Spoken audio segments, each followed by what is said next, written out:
अस्सलाम वालेकुम रहमतुल्लाहि व बरकातुहू। मेरे यूट्यूब फ्रेंड्स एंड फैमिली कैसे हैं आप सब। उम्मीद करते हैं आप सब लोग खैर खैरियत से होंगे, ईमान और तकवा की बेहतरीन हालतों में होंगे। अल्लाह ताला से दुआ, अल्लाह ताला हमारे वक्त में सलाहियतों में हमारी ज़िंदगी में बरकत पैदा कर दे। और इसी खूबसूरत सी दुआ के साथ हम अपनी झटपट रेसिपी की तरफ चलेंगे। ये बड़ी झटपट बनने वाली रेसिपी है आलू की भुजिया।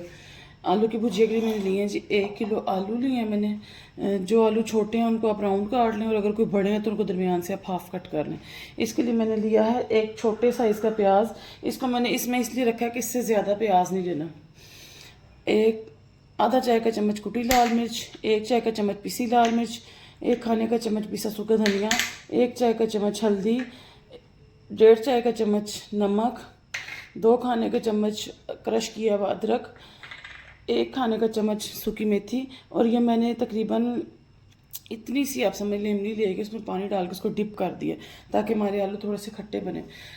ये पहले मैं भी पतीले में बनाती थी। एक दिन मैं अपनी अम्मी के घर की रमज़ान का महीना था और मेरी अम्मी ने झटपट इसको बना लिया सारी टाइम। तो मैंने उनसे पूछा आपने कैसे बनाया, तो मेरी अम्मी ने कहा कि मैंने इसको कुकर में बनाया।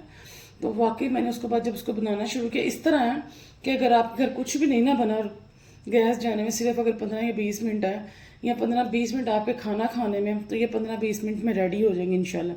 चलें ये तो होगी जी इसकी इंट्रोडक्शन। अब आगे चलते हैं कि इसको बनाना कैसे है। इसलिए करना कुछ भी नहीं है, ये आलू जो है आप इसके अंदर डाल दें सारे के सारे। ये प्याज डाल दें कुकर में और बाकी के तमाम स्पाइसेस भी डाल दें। सिर्फ इमली और सूखी मेथी जो है ना वो आपने इसमें, यानी कसूरी मेथी नहीं डालनी। बाकी तमाम स्पाइसेस आप इसके अंदर डाल दें।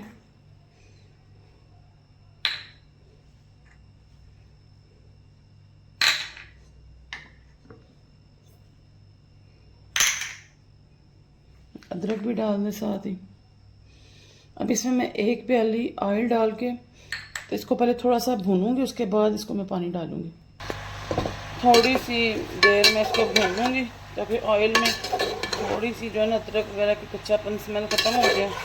और फिर थोड़ी देर भूनने के बाद ना 5-10 मिनट में मैं इसमें पानी ऐड करूँगी। वैसे एक दफ़ा आप भी हैरान तो हो गए होंगे कि कुकर में आलू की भुजिया, लेकिन कई लोग शायद पकाते भी होंगे। देखें अभी हमने इसमें कुछ भी नहीं डाला, भुनाई से इसका कितना प्यारा कलर निकल आया। देखें नीचे ऑयल का कलर भी कितना अच्छा निकला है।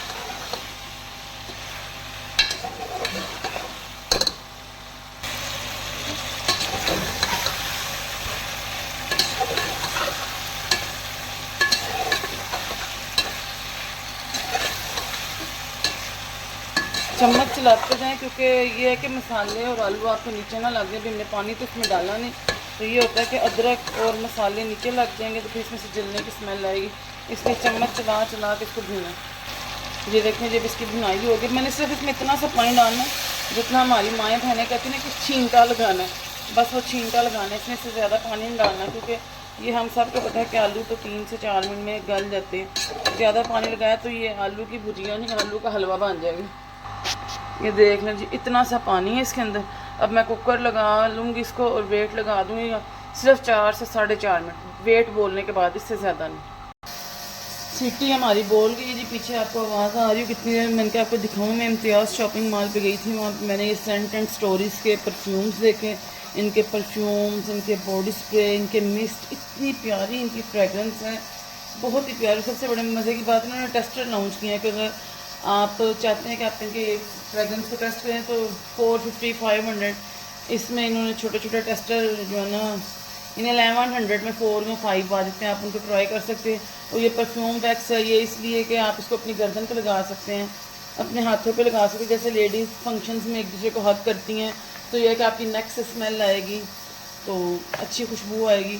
और उम्मीद करती हूँ अगर आपको इनकी फ्रेगरेंसेस अच्छी लगती, क्योंकि अभी तो मैं सिर्फ आपको दिखा सकती हूँ, फ्रेगरेंस तो आपको वहीं पे जाके चेक करनी पड़ेगी। और इतनी देर में मैं अपना चूल्हा को बंद करूँगी। मेरी वेट को बोलते हुए 4 मिनट हो गए। देखें जी कुकर की सीटी मैंने उतार दी। ये आलू अच्छे तरीके से गल गए, तब भी इनमें थोड़ा बहुत पानी है क्योंकि आलू अपना पानी भी छोड़ता है। आपने इससे ज़्यादा पानी इसमें नहीं डालना। अब मैं इसके साथ ही इसमें इमली वाला पानी डाल दूँगी ताकि इमली का पानी भी खुश्क हो जाए।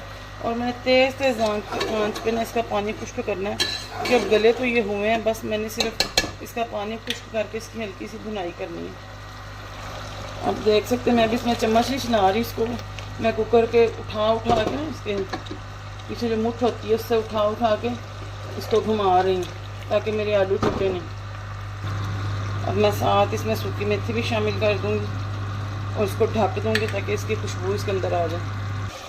हाँ जी, तो गैस हमारी चली गई। मैं इसको सिलेंडर वाले चूल्हे पे ले आई हूँ।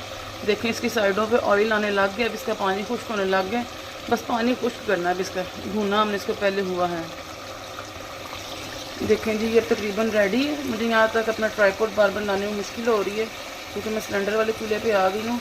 और देखें ये ऑयल इसका ऊपर आने लग गया, इसका मतलब ये रेडी। मैं इसको 2 से 3 मिनट पुराने के बाद डिश आउट कर दूँगी क्योंकि इसमें थोड़ा रस रहे ना तो ये अच्छे लगते हैं, नरम से। कैसे मैंने बिल्कुल खुश्क कर देना तो वो खुश्क से हो जाते हैं, अजीब सा उनका मतलब आ जाता है, ड्राइनेस में पैदा हो जाती है। जो प्याज इसमें डाले थे ना वो इसीलिए डाले थे कि इसका मसाला बने।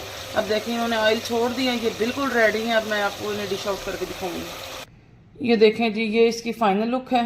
उम्मीद करती हूँ आपको ये पसंद आई होगी। अगर आपको पसंद आई तो मेरे चैनल को लाइक करें, शेयर करें, सब्सक्राइब करें ताकि मुझे भी मोटिवेशन मिल सके आपके लिए मज़ीद रेसिपीज़ बनाने के। अल्हम्दुलिल्लाह आप लोगों का रिस्पांस बहुत अच्छा आ रहा है। अब मैं इसको ढक दूँगी और इसको सर्व करूँगी और मिलूँगी आपके साथ नई रेसिपी में, नई वीडियो के साथ। अस्सलामु अलैकुम रहमतुल्लाहि व बरकातुहू।